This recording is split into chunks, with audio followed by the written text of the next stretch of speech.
But first, the fallout from the Fatima Payman resignation as a Labor senator from WA to sit as an independent in the Senate, and what that means for Prime Minister Albanese as he heads to what could be an early election.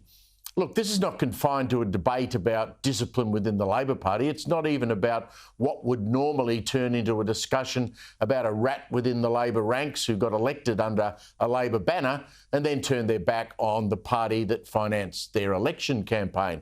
It's about much more than that, because Senator Payman, a young Muslim woman, has made this about religion, about her faith, about her inability to remain as a team member, as a caucus loyalist in Labor over the issue of Palestine.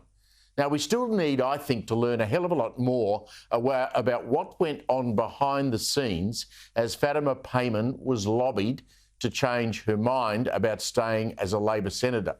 One thing we do know, though, is this is one hell of a headache for the Prime Minister Anthony Albanese. Now, if her defection leads to a fringe party similar to the Teals, who, don't forget, in the last election snatched Liberal seats from high-profile Liberals like former Treasurer Josh Frydenberg, then a Muslim-based party targeting seats in Sydney, South West and outer Melbourne suburbs like Tarneet that I visited this week, then Labor's got a hell of a problem. Asked yesterday, Fatima did not rule out joining the Muslim Votes group and confessed she had talked to those putting it all together. Look, I'm not affiliated with this group.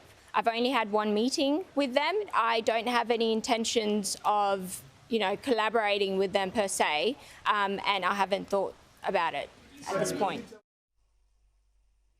At this point, the last three words is what we should concentrate on there. At this point. Now, if she does endorse that movement or join it as a Labor senator turned martyr, it could change forever Australia's political landscape. And Labor and the Greens will be very worried if that happens. Look, we might have an election sooner rather than later, with November or early December dates already being talked about, and the chances of Muslim votes getting a party organised by that time is slim, if not impossible. But if this movement gets traction, it could happen very quickly, and they would have Fatima Payman at the head of it. It's not something Australia's seen before, but we hadn't seen the Teals idea before either, had we? And look how quickly that happened and where it hit the Liberals.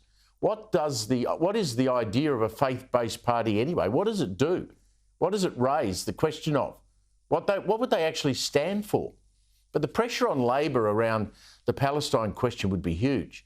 In the UK election I mentioned, where there is already a Muslim-based party, Labor bled votes in seats with large Muslim populations. And what about the wider question? This is what really interests me.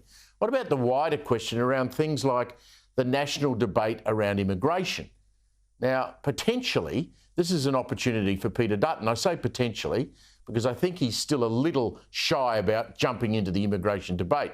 Immigration and border control was listed as the third most important issue in the UK poll after the cost of living and the economy.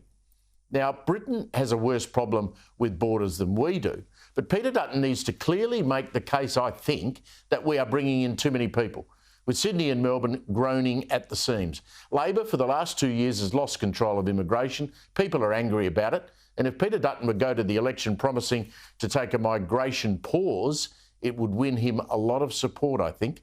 It's been a huge week politically, and it's turned the run-up to the federal poll on its ear.